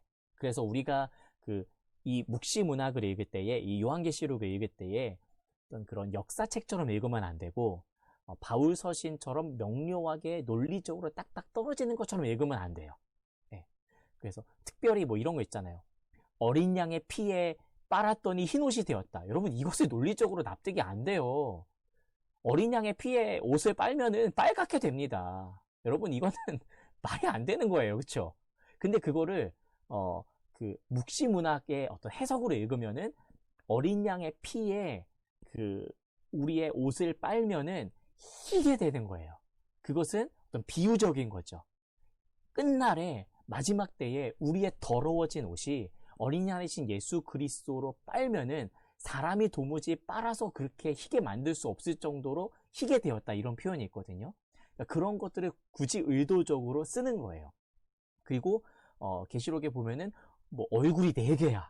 그쵸? 사람의 모양, 뭐 사자의 모양, 독수리 모양, 뭐 이런 게 있어. 그러면 이걸 보면서 뭐 무슨 뭐 정말 SF에 나오는 뭔가 그런 건가? 여러분, 묵시라는 어떤 장르를 보는 어떤 마음의 준비를 일단 하십시오. 이것을 볼 때에 판타지도 이런 판타지가 없어요. 그쵸? SF도 이런 SF가 없습니다. 네. 우리가 너무 서구적으로 계산적이고 숫자, 논리적이고 딱딱 떨어지는 이거에 익숙해져 있는 셈법을 가지고 성경을 지금까지 읽었다면은 그런 것들 한꺼풀 좀 벗겨내고 어떤 아이처럼 아이가 읽듯이 아이는 산타클로스 뭐 당연히 그냥 믿잖아요. 그렇죠? 뭐 이거는 이거야 그럼 당연히 받아들여 어린아이에서 순수하게 받아들이잖아요. 그리고 그것이 뭐 실제 있든지 없든지 뭔가 어떤 아빠의 사랑의 메시지로 이렇게 듣거든요. 엄마의 사랑의 메시지. 엄마가 나를 위해서 그렇게 좋은 이야기 해주시는구나. 엄마 참 좋아. 이렇게 받아들이는 거예요. 네. 그런 것처럼 하나님께서 지금 마지막 때에 대해서 우리가 이해할 수 있는 어떤 그림으로 친절하게 설명해 주시는구나. 어떤 목사님이 이렇게 이야기해 주셨어요. 우리는 계시록을 되게 힘들게 읽지만 어린아이가 계시록을 읽을 때 계시록 다 읽고 나서 아빠 이거 뭐 예수님이 승리하신다는 이야기네. 딱 한마디로 이야기한다 그래요. 근데 그게 맞거든요. 어린 양이 승리한다는 이야기거든요. 되게 어렵게 읽지 않아요. 우리가 묵시를 읽을 때에 분석해내고 물론 이제 성경을 읽을 때 방법론적인 그런 것들이 있겠지만은 또 묵시의 방법을 좀 써야 된다. 그래서 지금 여러분 뭐 환상을 하나님께서 보여주신다라고 하는 그런 개념으로 보시면은 좋을 것 같습니다. 자, 묵시문학 해석을 위한 몇 가지 가이드 제가 7가지 여기다가 적어놨는데요. 우리 그 교수님이 적어놓으신 거. 묵시문학의 첫 독자들이 처한 위기의 상황이 무엇인지 생각하라. 여러분, 묵시문학은 대부분의 이런 위기에서 온다 그랬죠. 그는 위기 가운데 어떤 위기인지, 그 로마의 압제하에, 그리고 유대인의 핍박하에, 그리고 어떤 그 이단의 창궐하고 있는 영지주의라는, 나중에 말씀 한번 드릴게요. 영지주의라는 어떤 영적인 지식을, 그노시스, 자신들만이 뭔가 다 알고 있어라고 하는 그 영적인 지식을 가지고 있는 영지주의자들이 판치는 그 세상에 위협, 거짓 교사들이 판치는 세상 가운데 그 7교회를 보시면 이세벨이다 뭐 하고 하는 그런 내용들이 나오죠. 거짓 교사들, 그런 위기들, 진리가 타협받는 그런 위기의 시대에 그 복면에 있는, 당착해 있는 그러한 교회들의 형편을 우리가 알고, 그러한 형편들에서 이들이 이렇게 절박했구나, 이들이 이렇게 진리를 사모했구나. 그때에 아무것도 안 보이고, 지금 우리는 스마트폰 있죠. 그리고 언제라도 말씀을 접할 수 있죠. 근데 그때에는 아니에요. 말씀을 들을 수 있는 유일한 곳은 교회 모임밖에 없었어요. 두루마리, 이따만한 두루마리 가지고 다닐 수도 없죠. 우리는 폰만 키면은 그냥 세계가 열리잖아요. 근데 그때 당시엔 그러지 않았던 시대라고요. 그래서 그 정황과 그 상황, 그리고 카타콤, 지하에 숨어가지고 겨우겨우 말씀과 이걸 나눴던 그 시대 속으로 들어가서 예수가 주인가 아니면 가이사가 주인가, 이것을 목에 칼을 들이미면서 위협받는 그 시대에 처해져 있을 때에 예수가 주님이시다라고 하는 그런 고백을 하는 그런 위기의 상황, 어떤 그런 위협의 상황들 속에서 고백하는 것들, 이게 전혀 다릅니다. 그래서 그 상황을 이해하고, 두 번째는 미래 종말에 대한 점수책으로 이용하지 말아라. 이단들이 특히 활용하죠. 이 666은 이거다. 바이블 코드 뭐 이렇게 이야기를 한다. 그리고 이것은 이것을 가리킨다. 666은 짐승의 표니라고 할 때에 그 짐승은 무엇을 가리킨다. 뭐 이런 여러 가지 것들. 이세벨은 뭐다. 음녀는 뭐다. 이런 것들이 우리가 들으면은 사창가를 가리키는 건가? 음녀가? 이렇게 생각하는데, 당시 사람들은 음녀하면은 대부분이 로마를 떠올렸다고 이야기들을 많이 해요. 그러니까 이런 역사적이고 시대적인 배경들을 우리가 좀 이해하면서 볼 필요가 있지, 너무 이것을 점수책 이용하듯이 바이블에 코드가 있어. 666 쓰여져 있어. 이것은 사실 숨겨져 있는 이 문맥과 행간에 이 뭐가 있어. 그리고 다빈치 코드, 예수님의 최후의 만찬에 레오나르도 다빈치가 그 다빈치 코드로 성혈과 성배 해가지고 예수님과 그 요한이 있는 그 삼각형 구도가 결국에는 그 잔을 의미해. 그래서 이 어깨로 있는 게 잔을 의미해서 이게 성배를 가리켜. 그래서 성혈이 거기 부어지는 거야. 이런 식으로 뭔가 성경이 원래 말하고 있지 않는 것들을 자꾸 해석해내려고 하는, 그리고 그것을 자기만이 소유하고 있고 그것을 집단으로 공유하고 있는 뭔가의 그 프리메이슨, 이러한 그 단체들이나 이런 것이 너무나도 함몰되어서 하나님이 우리 가운데 보편적으로 주시는 이 일반 은총의 계시와 또 이런 모습들, 너무 이것을 무시해서도 안 되고 무시해서도 안 되는 이 부분들을 우리가 좀 잘 따라가면 좋겠다는 생각이 듭니다. 그리고 묵시문학의 특징이 은유적인 언어들로 가득해 있어요. 예, 은유적인. 그래서 우리가 어찌 보면 사실 읽기 어려운데, 계시록은 구약 성경과 구약에 이미 예언되어 있는 묵시들, 그러니까는 비근한 예로 이렇게 다니엘이라든지 아니면 에스겔에 있는 내용들이 요한계시록에서 반복되는 것이 굉장히 많아요. 예, 특히나 성전의 모형과 성전의 어떤 비유들이 많기 때문에 에스겔이 성전의 회복에 대해서 나왔던 많은 내용들이 요한계시록에 반복되고 있습니다. 또한 성전에 나타난 모습들은 이미 그 레위기나 그 출애굽기에 그 이스라엘이 처음 원래 가지고 있었던 그런 개념들을 염두에 두면서 하는 모습들이 많기 때문에 그것들을 좀 우리가 이것은 그 구약의 이런 내용들을 염두에 두면서 요한이 그 썼고 하나님이 그러한 공동체에게 주시는 내용들, 그래서 비유와 은유와 이런 것들을 사용했을 것이다 라고 우리가 해석을 하는 거죠. 그리고 묵시에 사용된 은유적인 신비 영역을 넘지 말아라. 예, 선을 지키라. 그러니까 그 넘어가서 알레고리라는 해석이라고 그 표현을 하는데요. 너무 비유적으로 가는 거예요. 너무 은유적으로 가는 거예요. 아브라함의 두 자식이 있는데 아브라함의 두 자식 중에 첫째 자식은 누구고 둘째 자식, 첫째 뭐 이삭과 이스마엘 이 비유를 들으면서 뭐 혈통적으로 난 자식 그리고 아니면 뭐 자기의 그 생각을 가지고 난 자식 이거를 우리가 해석은 할 수 있는데 그 알렉산드리아의 필로라는 그런 성경 그 철학자가 있었거든요. 근데 그 사람은 이 아브라함의 두 아들의 그 이야기를 어떤 식으로 해석하냐면은 이것을 그 철학적인 그 사고방식을 가지고 있는 그런 경우 그리고 철학적이지 않은 사고방식을 가진 경우 뭐 이런 식으로 해석을 한 거예요. 그러니까 다분히 알레고리적인 해석이죠. 성경이 원래 말하고 있지 않은 문맥과 그 하나님 중심적인 사고방식의 이해가 아니라 자기가 가지고 있던 세계관에 가지고 그 이야기들을 대입시키는 거예요. 한 명, 한 명 이런 식으로. 절대 그렇게 해서는 안 됩니다.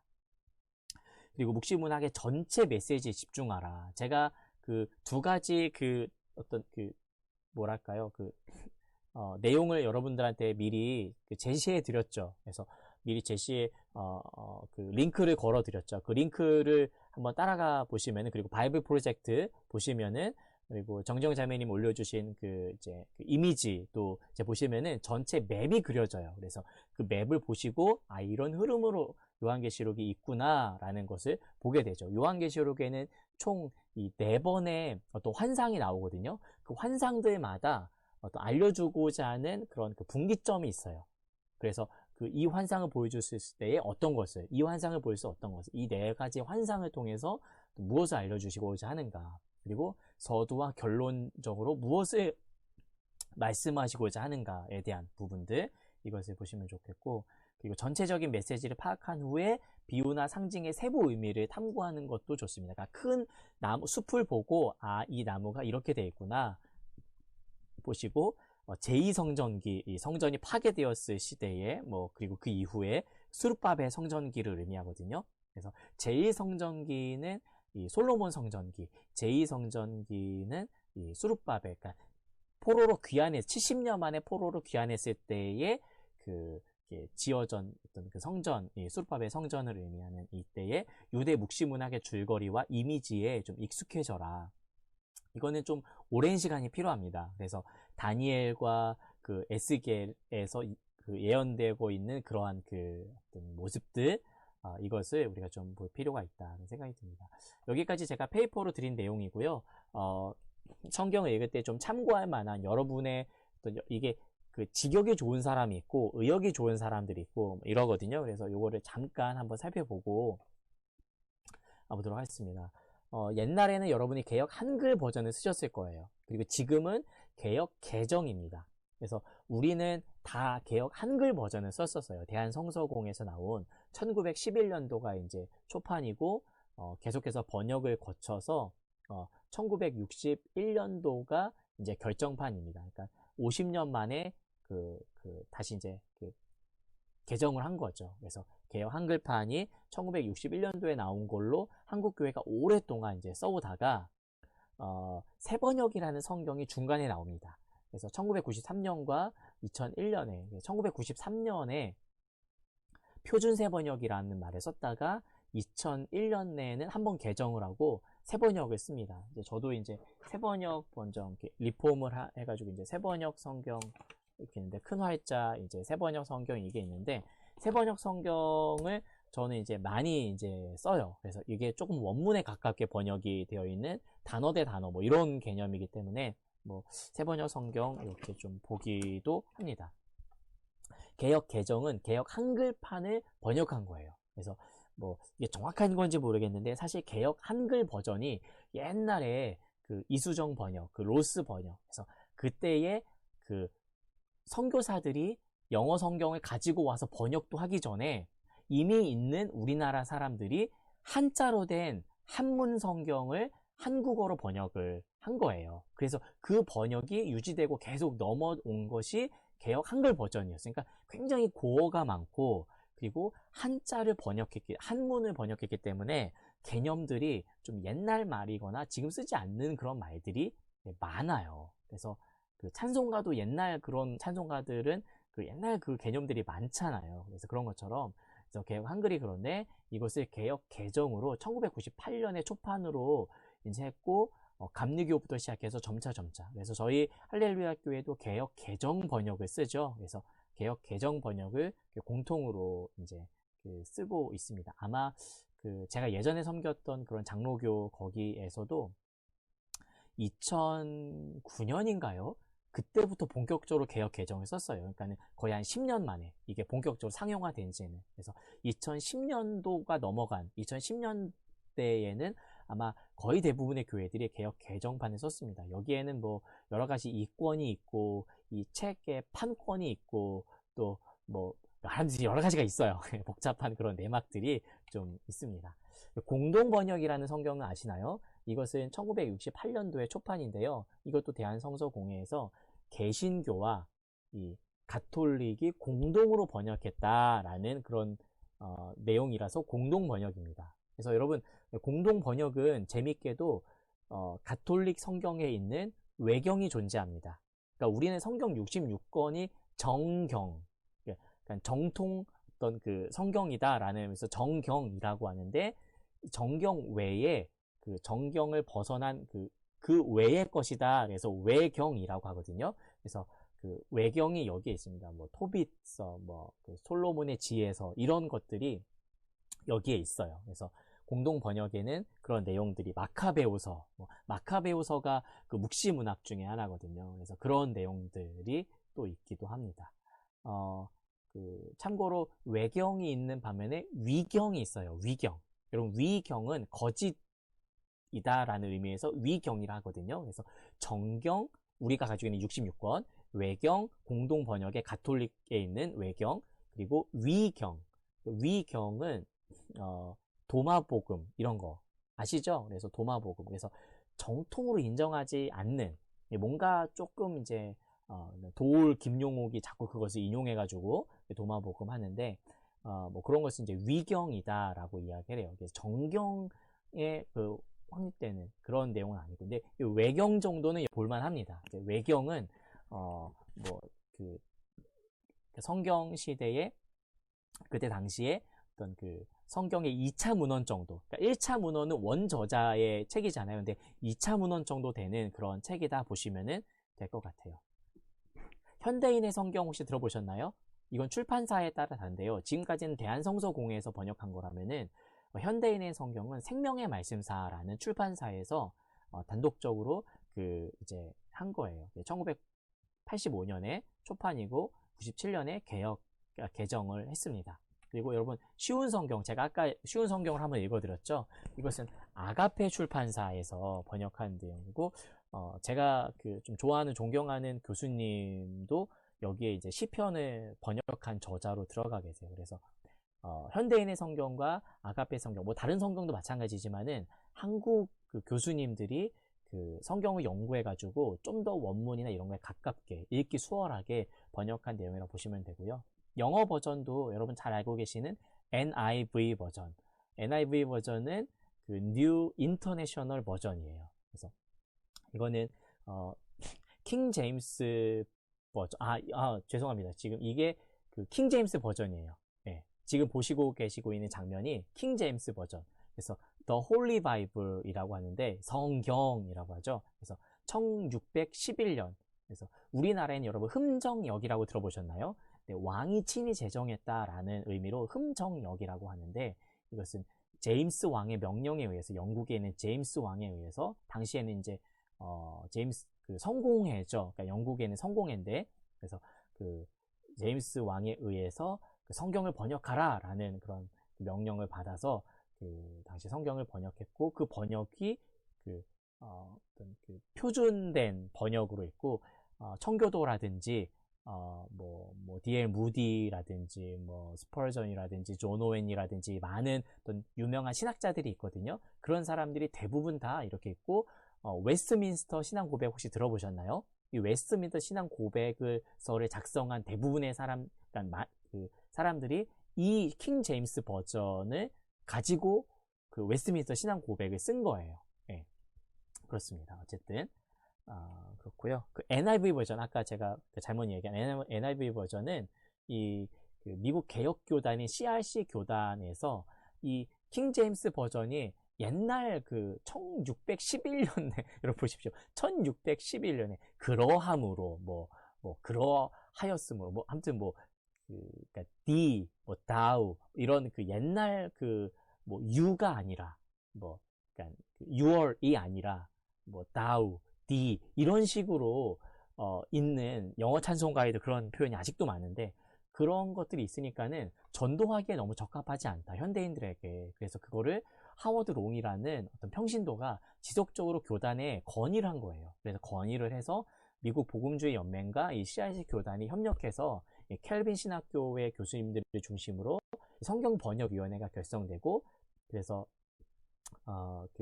1965년에 이 번역 그 NIV 버전이 생기게 됩니다. 그리고 ESV 버전, 서희가 할 말이 있는 것 같은데 채팅으로 한번 남겨주거나 아니면은 이야기를 해주면은 거기에 그 답변 한번 내가 보도록 할게요. 채팅이 저는 지금 채팅을 켜놨는데, 어쨌든 좀 이따가 한번 얘기를 나누시고, 이 ESV 버전은 그 잉글리시 스탠다드 버전이라고 좀 최근에 나온 그런 버전이에요. 최근에 나온 그런 버전이고, 헬라어 히브리어 원문에서 바로 번역한 그런 번역입니다. 그래서 문자적인 것을 원칙으로 했고, 한국에도 제가 그 부흥과 개혁사에서 나온 이 ESV 스터디 바이블이라고 제가 지금 가지고 있는데,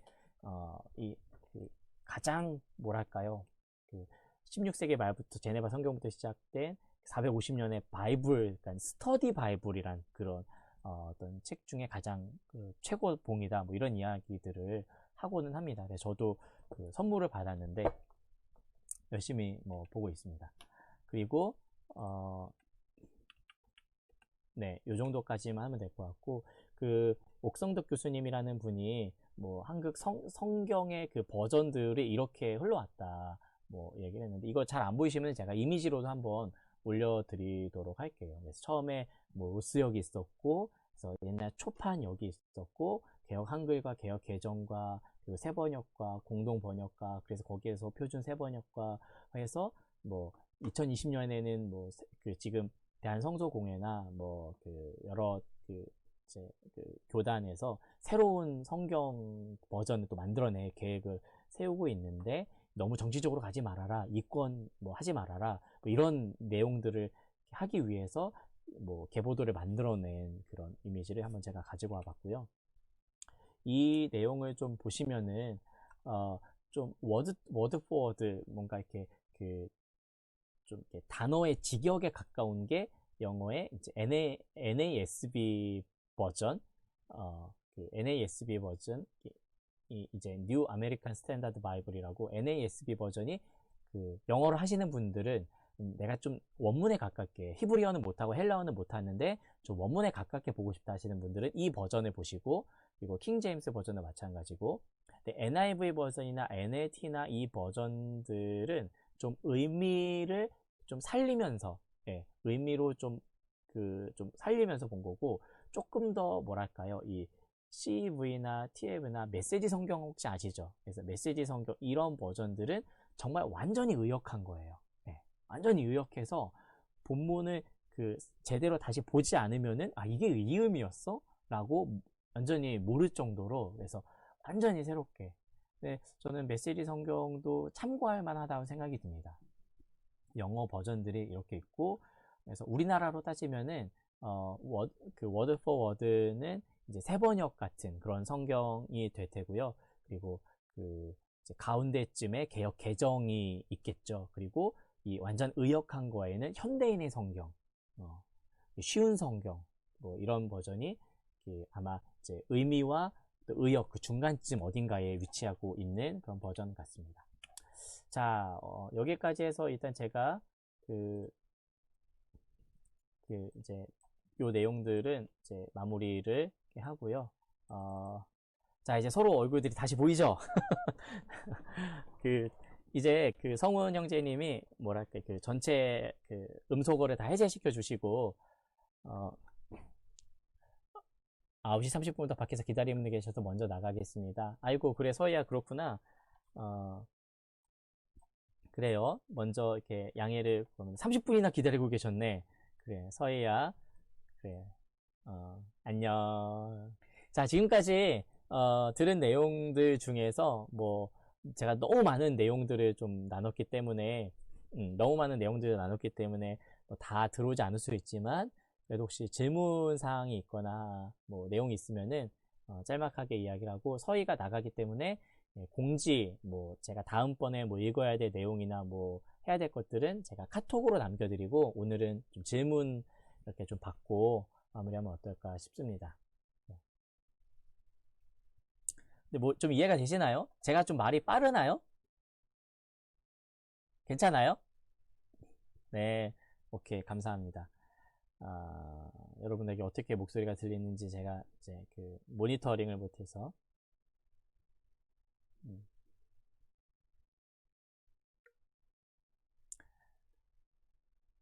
자, 뭐 태성이가 말해야겠네. 아무도 말 안 하는 걸 보니. 네, 질문할 게 없어요. 네. 좀 이해가 돼요? 태성이 괜찮아? 뭐 이해가 돼? 성경을 읽을 때의 관찰과 주해와 이제 적용에 대한 거, 이게 뭐 어려운 이야기는 이제 아니지만 뭐 필요한 내용들이었고, 제가 일단 인포를 많이 드리려고 하다 보니까 초반에는 이랬고요. 나중에 계시록 실제 책 읽을 때는 제가 PPT에다가 각 구절들 이렇게 좀 적어 놓고 화면 공유해 가면서, 이 내용은 이것을 의미합니다. 이것을 세번역으로 보면은 조금 의미가 더 쉬워요. 그래서 원문에는 이 말이 뭐 이런 말입니다. 이렇게 좀 찾아가기도 하고, 뭐 사진도 보여드리고 할 수 있을 것 같긴 합니다. 그래서 오늘은 조금 이제 약간 좀 시작하는구나, 이게 강의구나, 약간 워밍업 뭐 그런 생각이 들긴 합니다. 네. 모세 좀 이해되니? 모세 어때? 모세가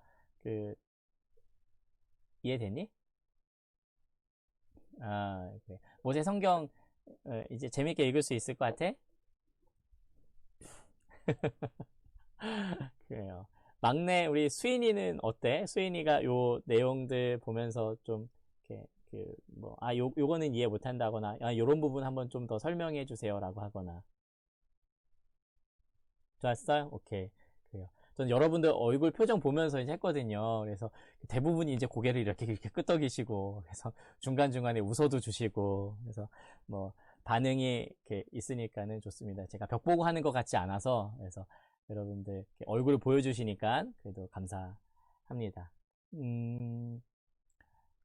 성경을 어떻게 읽을 것인가에 대해서 만약에 여러분들이 좀 더 읽기 원하시는 분이 계시다면은 이 책은 이제 성경 뭐 성경 연구에서, 한국인을 위한 성경 연구에서 이문장 교수님이라고, 제 은사 되시는 장동민 교수님이라는 분이 너무 좋아하는 이 교수님이거든요. 그래서 이문장 교수님의 일의 서원에서 나온 한국인을 위한 성경 연구, 저는 이 책을 진짜 좋아합니다.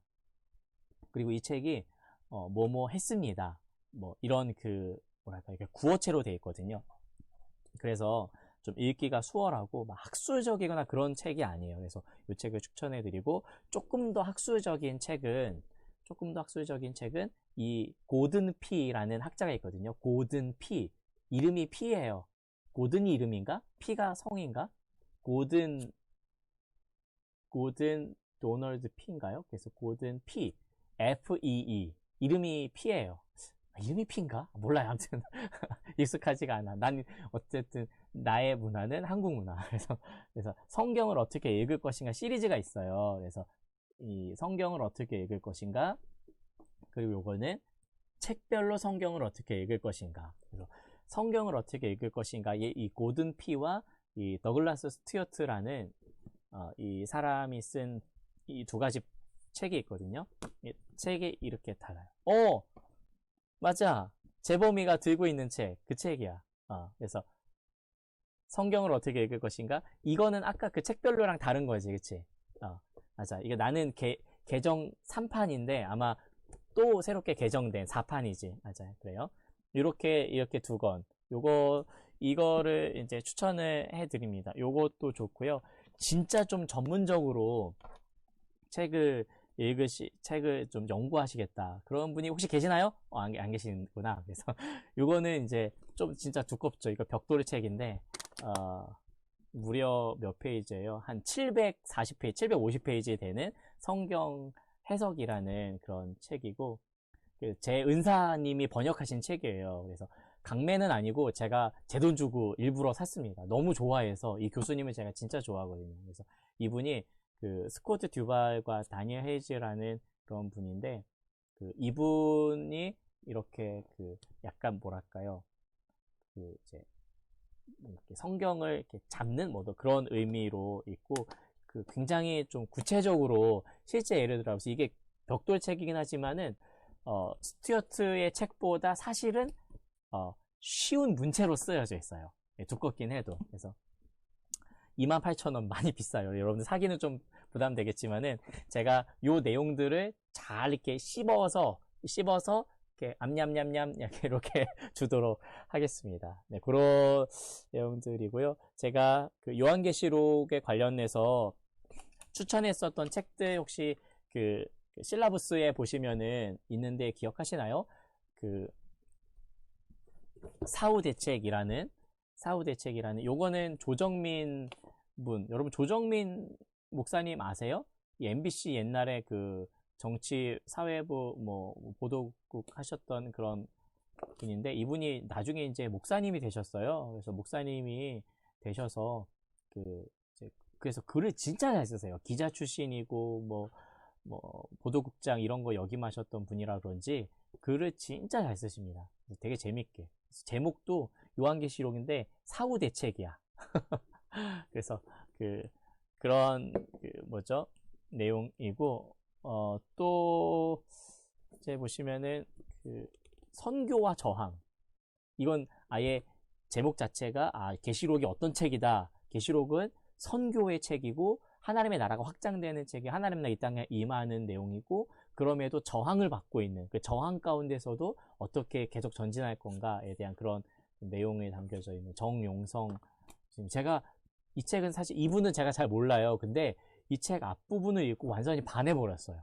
네, 진짜 되게 좋아요, 이분. 그리고 다 알려주네. 요한계시록의 심장. 이 책은 좀 그러니까 주제별로 읽게요. 요한계시록의 심장. 저도 앞부분 지금 읽고 있는데, 어떤 주제별로 해서 하나님, 예배, 하나님의 백성, 성령, 우리의 원수, 이런 식으로 어떤 성경, 요한계시록의 키워드별로 이거를 이제 주제별 성경 연구라고 그러죠. 이런 책이고요. 그리고 나머지는 제가 이제 대부분 여러분들 이렇게 이제 톰 라이트의 모든 사람을 위한 계시록, 그거는 이제 저기에 있는데 아직 제가 안 가지고 있는데, 그런 책도 있고요.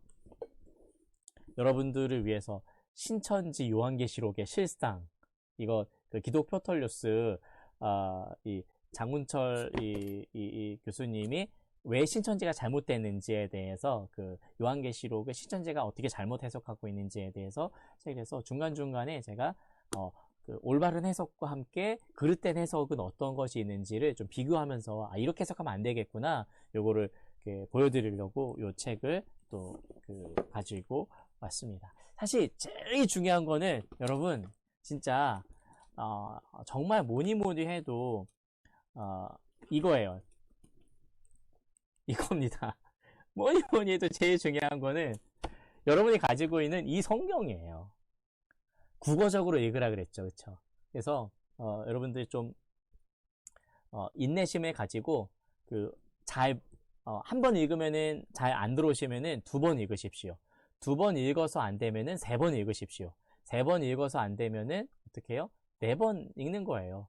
그런 식으로 좀 더 인내심을 가지고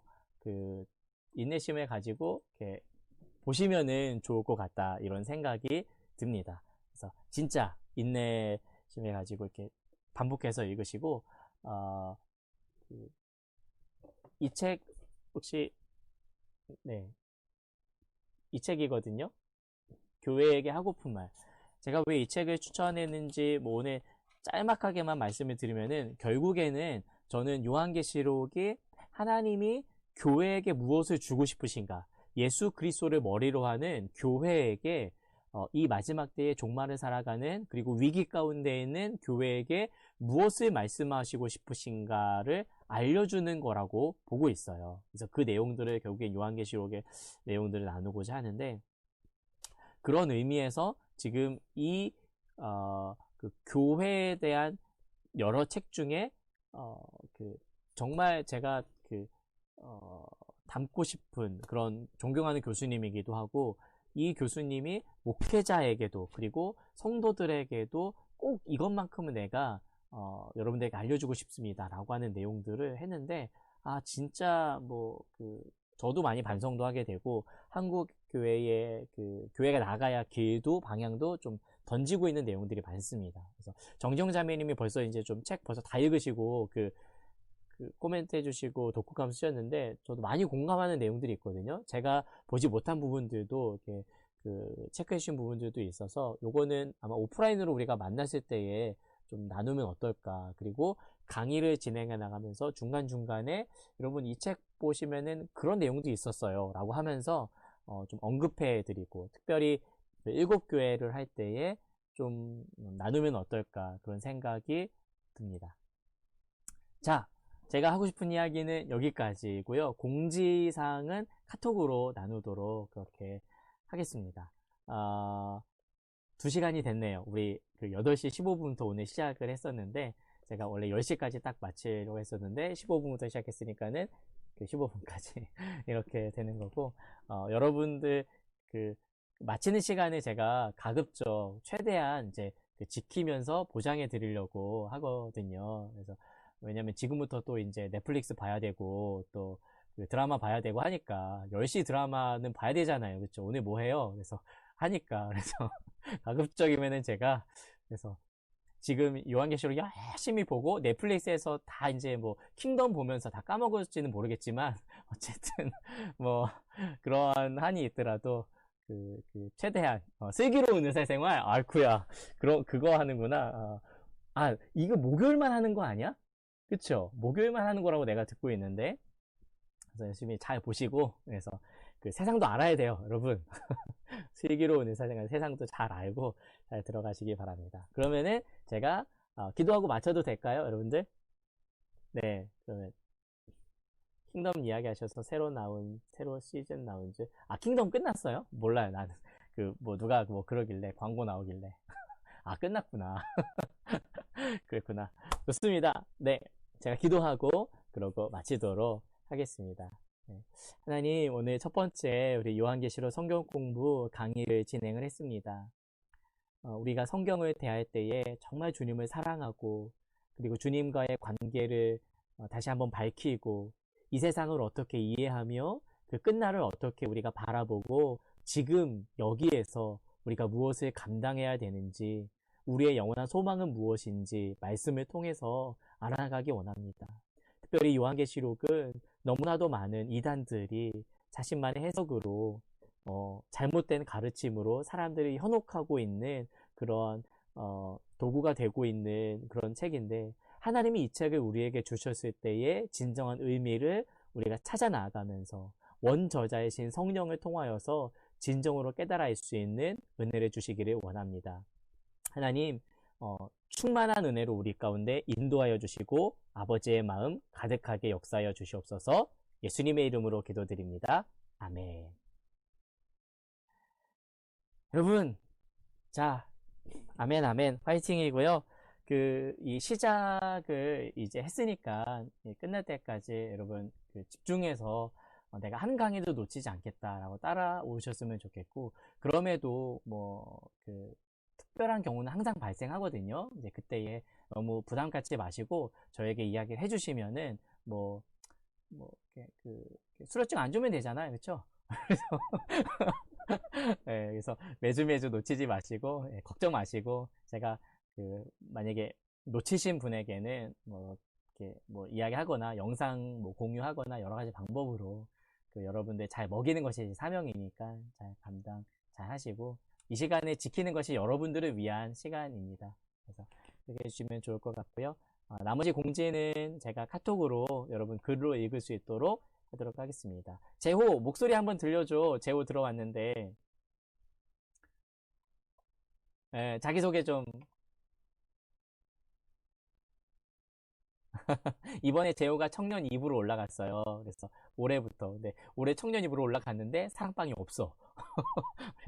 그래서 좀 아쉬운데, 청년 2부 사랑방 개강했죠. 온라인으로.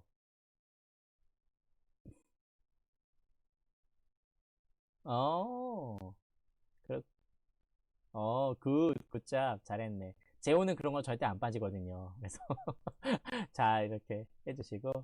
좋습니다. 여러분, 진짜 이번에 인사 나눌게요. 슬기로운 의사생활 잘 보시고, 또 좋은 밤 되십시오. 다음 주에 우리 보고, 주일에 우리 또 인사 나눌 수 있으면은 인사 나누고, 주일에 제가 책 나눠줘야 되니까 공지사항에 언제 어디서 만나는 거 나누도록 할게요. 그때 한번 서로 얼굴 볼 수 있으면은 보면 좋을 것 같습니다. 자, 진짜로. 안녕.